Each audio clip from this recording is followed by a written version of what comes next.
Hi, I'm Mark. Welcome to another Lunch Counter Conversation. Today I'm sitting here with my friend Dr. Dale Hamilton, who is a professor of computer science here at NNU. And so Dale, let's kind of dive in. As you know, NNU is an intentionally Christian university. We're also a liberal arts university. So what do you believe is the significance of being a Christian liberal arts university?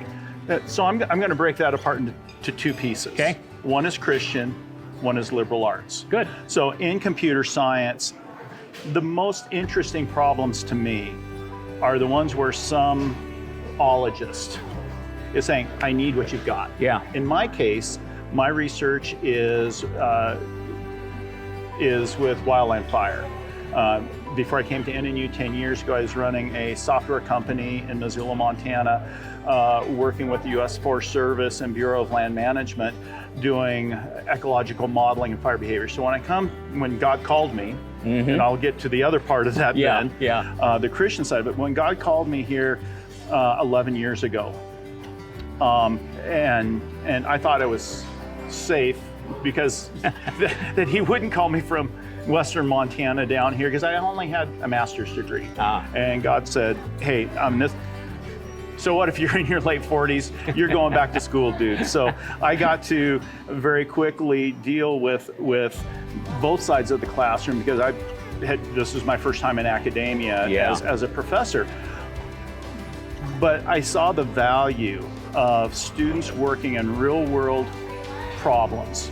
With wildland fire, we've also had pivots into archaeology and a bunch of other stuff dealing with drones, satellite data, whole variety of things. But the most interesting problems for me are the ones where some ecologist, some economist, a archaeologist is going, hey, if you can do that, can you do this? And can we extract actionable knowledge out of that? So computer science really is most interesting when it's interdisciplinary. So in order to be interdisciplinary, our students have to learn how to learn in a broad variety of areas. Sure. That's one of the reasons why I've been so invested in what general education at NNU looks like, is because it's very important to me. Because my students, and when they're alumni, they don't know what vertical industry God's going to drop them into. Sure. I mean, I started out working at Boeing, and who would have known that I would go to wildland fire, I deal with archaeology, we deal with robotics, all sorts of stuff. I've never had any idea that would happen. Now for the Christian side of it, and I've kind of alluded to this already. I very much view God calling us from Western Montana down to Southern Idaho as a call to the ministry, just as much as if I were behind a pulpit. Sure. God has called me to raise up the next generation of Christian software engineers, plain and simple. Yeah. That's why he has me here. That's what the rest of my career is all about. It also is freeing to me to not have to worry like some of my colleagues do at other institutions. I can openly talk about my faith here. Sure. And in fact, I'm encouraged to. Yeah. And I think that's one of the things where it really gets into, that's where faith really comes into action with the students, is when they see it day in, day out with their professors. When it's not, I don't teach theology courses, but it's amazing some of the theological insights and parallels we've gotten with computer science majors. One of my most memorable days was when I actually got an amen from a student when I was comparing amortized analysis with Christ's gift of salvation for us. Yeah. Sorry if that doesn't speak to you. Students who come here by their sophomore, junior year, they would totally understand what's going on there. Yeah. But for God to be able to reveal himself even in computer science, which when I came here, I thought, God, how are you going to do this? And it's like, oh yeah, no worries, we got it covered. That's pretty great. So our students come from a variety of faith backgrounds, right? And which we think is a very positive thing. From your perspective as a computer science professor, how does the NNU experience really encourage a student's journey in their faith? I think it gets back to seeing faith lived out in the classroom on a burn. Yeah, yeah. Out flying drones with their professors, actually seeing it lived day in, day out. As we talk with them about some of the struggles that we've had, through our walk, and things that we're having trouble, struggling with now, they get to see it being lived out and know that even though I've been around the block many more times than them, I don't have it all figured out. Sure. And it's a daily walk with Christ to see where we're at with that.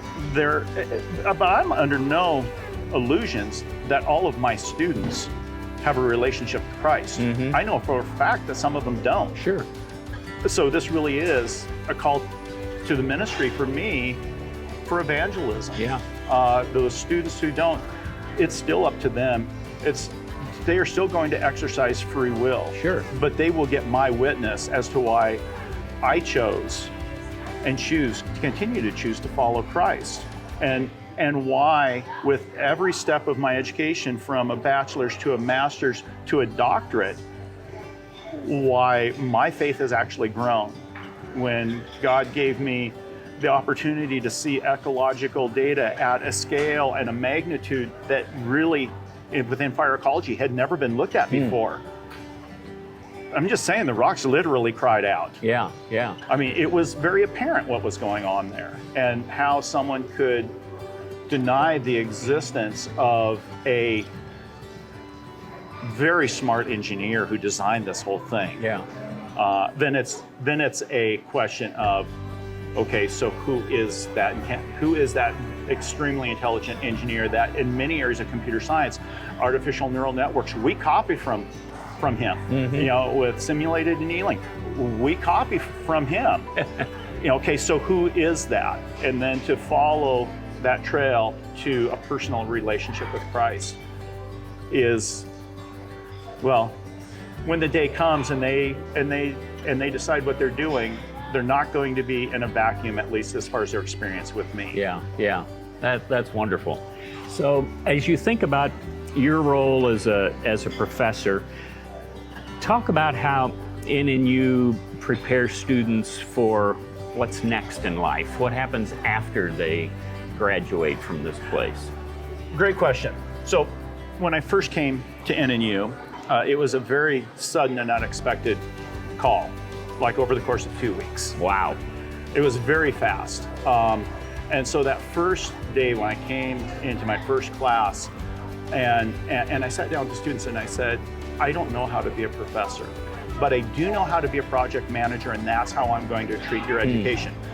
Part of my call to the ministry is, and I tell this to my freshmen in their freshman programming class, spring semester of their freshman year, I said, my call to the ministry mandates that I have 3.5 years now, because they're already half of a year in. Yeah. I have another 3.5 years to turn into the kind of software engineer that back in the day when I was running a company, I would have hired in a heartbeat.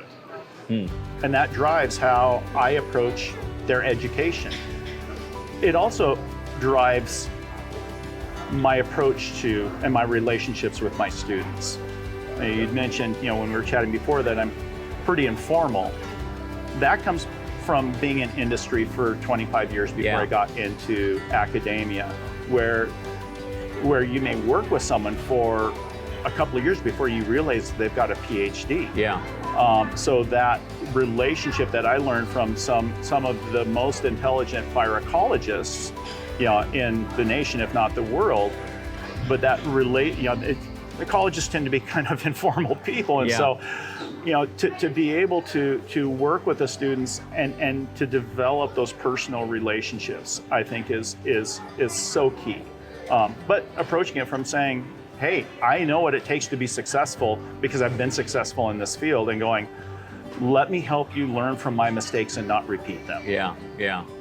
That's great. So in talking to a number of different students here, they tend to say that we do college different here. How do you think we do college different? Well, first off, no one's ever accused me of being normal. And I think one of the things that really is a difference, and I tell this to students, prospective students when they're coming in, is I tell them they will have a better relationship with me as an undergrad than I had with my professors as a PhD student. I really care about them as brothers and sisters in Christ. Yeah. So just the whole thing of approaching this as a call to the ministry means I'm going to treat those students differently. It's one of the reasons why I understand that there are some students who, because of cultural and familiar, family issues, they insist on calling me Dr. Hamilton. But I go, okay, I will put up with it.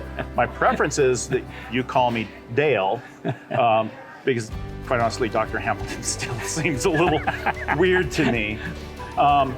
The one exception is when we're in the field. You got drones in the air, we got radio traffic going on. Dale versus Dr. Hamilton, we've already augured in a drone. Yeah. So if it's on the radio, it will be Dale. Yeah. Well, that's great. Thanks for being here. Yeah. Appreciate your My pleasure. time. My and pleasure. good to have a conversation with you today. Lovely.